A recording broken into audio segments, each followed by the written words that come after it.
Welcome to Friends of the Show, a series where I use my YouTube channel as an excuse to interview talented friends of mine. I'm very excited to introduce the first guest of our show, friend of the show, Shek Tarawallie. Shek, how's it going, man? Good, man. How are you? I'm doing great, man. It's always awesome to catch up with you, and I'm really excited to learn more about your process. So I want to kick things off by asking about the Swavor origin story. Tell me some of the earliest memories you have about getting into fashion design, and maybe some of the icons or brands that first inspired you. I guess my whole life, my parents were always just kind of throwing me in like cool clothes. I'm West African, so in our culture, it's like the aunts always kind of dress up the kids and try to who can look the cutest, like whose kid can look the cutest kind of thing. So I guess that's where it kind of started. So I'd give a lot of praise to my family when it comes to just general fashion sense. My older cousin was always just super fly. My introduction to fashion design, I was just at a community college, and I had the reputation of being kind of like the hustler of the group, where somebody just like, hey man, a clothing line would be really cool. I'm like, yeah, all right, whatever. Just seems like a lot of work. I have no experience in it. Not a designer. I don't know anything about it. One day we were waiting for a sneaker release at the mall. Realized very, very early we weren't going to get the shoes. A guy with a kiosk, he had like a heat press kiosk. He was just like, hey, we can make you a shirt for $30 if you have a logo. I was like, that's all it takes to do that? I'm thinking Ralph Lauren level, right? So I went home and started looking up screen printing and trying to understand it. And before you know it, 2 weeks later, we had one t-shirt with the black logo and the iconic.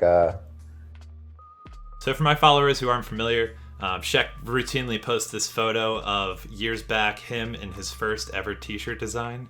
And it's really cool, it's inspirational, and it's like emblematic of the early days of his hustle and what once was and how far things have come. So obviously now I have a t-shirt, right? Now I have an idea of something that I want to do. So I just started doing research, and this is when hypebeast and blog culture was like super big. So you had, obviously Supreme was, reignited because of Tyler and things like that.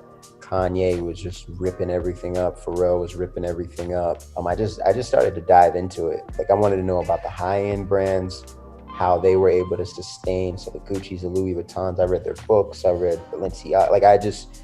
From the highest levels of fashion up to like your local screen print shop, I tried to learn every single thing that I could. So to say one particular brand would be kind of difficult.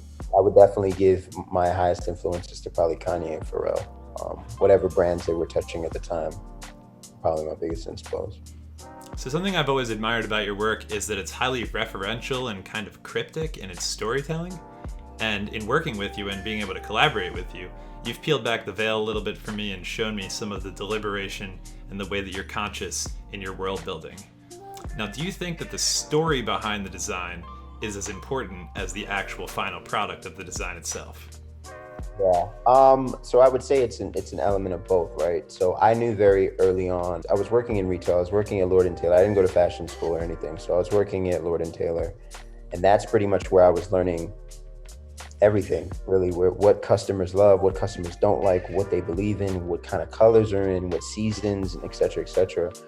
And the one thing that I always took from it was the attachment that people had to certain products. So our attachment to Jordans is not necessarily always because of the design or the colorway or palette. Sometimes it's just the fact that we want a piece of Michael Jordan's greatness. And with that in mind, I was like, okay, well, yeah, I can make a cool design and a cool t-shirt. That might get them one time, but what's going to keep them coming back every time? But what continues to keep people coming back, what inspires people, what uplifts people, is always going to be, I believe, the story. And that's just evident from people like Ralph Lauren, who've lasted the test of time, the Gucci family that's lasted the test of time, Nike that's lasted the test of time. If I can build a world where people are evolving with the brand, evolving with the products, I think it ends up becoming limitless. No matter if I just decide that I'm just going to put my logo in 35 different colors, you know what I mean? Unfortunately, with the canvas that I have, the design element fades away after maybe 40, 50 years. but the story kind of lives longer than that. And obviously, you've diversified your aesthetic over the years and kind of tried new things and expanded what you create. But one of the things that impresses me is how weird you've gotten with it. You've made some Rubik's Cubes recently, you released a newspaper. So, what are some of the big ideas that you have for the future with expanding beyond clothing? Can we expect a Swavor movie at some point down the line? Yeah, the goal of the brand is to be in your life for as long as I can and as diverse as I can, right? So if we started off from just a t-shirt company, and now I'm on your rug, and now I'm on your blanket, and now I'm in your tie, and now your kids are playing with my Rubik's Cube, and now you're a piece of it, you're a part of it. As a psychology person, I know that people always want to be a part of things. I've got the free advice, the not so free advice book. So wait, let's explore the free advice thing briefly here. Shek posts this thing to his Instagram story pretty frequently called Free Advice, where he provides an inspirational quote of his own creation. And it somehow manages to rise above the typical inspirational quote BS that I'm really adverse to. And it actually feels like it's very personal, heartfelt, modern. So when did that all start, Shek? How did that evolve to what it is now? So yeah, I did it. I think I started doing it in like 2018. The very first one, ironically, was a joke. It's just like, hey, free advice. Like, it was probably something really obnoxious. And then it just got reposted, and I was like, oh wow, like, okay, whoa, wait a minute, like, maybe I should like actually try to put out my philosophies into the world, and that will make my brand, maybe it will make sense. Like Swavor will make more sense if you guys understand what the creative guy's thinking.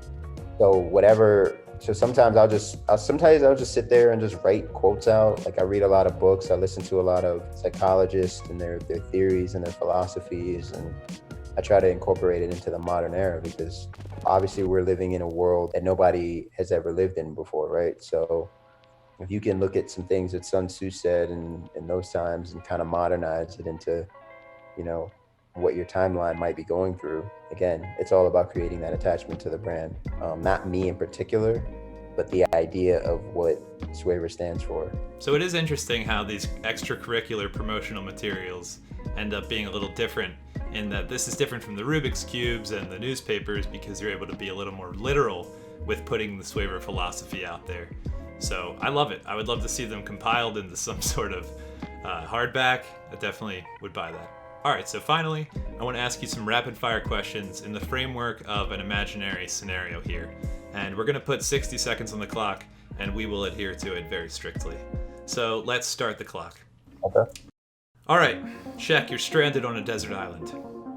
You're only able to bring with you one meal, which will sustain you for breakfast, lunch, and dinner every single day for the rest of your life. What are you eating?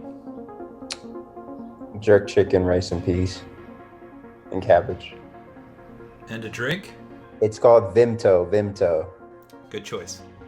All right, so secondly, you get to bring with you one album, which is the only music you'll ever hear for the rest of your life. What are you bumping? First of all, kill me, but oh man, something that would make me happy the entire time. So I'd probably take like the Bee Gees' greatest hits or something. I love that. I love that answer. I could see Barry Gibb being very soothing in the island environment. So finally, you retire to your island bungalow every night and you put on your bamboo TV and you kick back to watch a movie every night, the same movie for the rest of your life. What are you watching? I have two possible answers because I couldn't think of one. It would be The Godfather Part 2 or The Prestige with Christian Bale and Hugh Jackman. Phenomenal answers across the board, Shek. And we don't typically allow two movie selections in the Desert Island game, but we're going to make a special exemption today. So thank you for coming. I really appreciate you hanging out and talking with me, providing some insight into your process and your philosophy. And I'm really excited for the future of our collaborations and getting to release some of that and show the public some more of that. Oh, wait, that's going to be sweet. I'm excited for that particular, yeah. Yeah, and thank you for helping me break in the pilot. I really appreciate it. Kudos to you for that. And I hope you have an awesome Sunday. You, man. Likewise. All right. Peace, dude.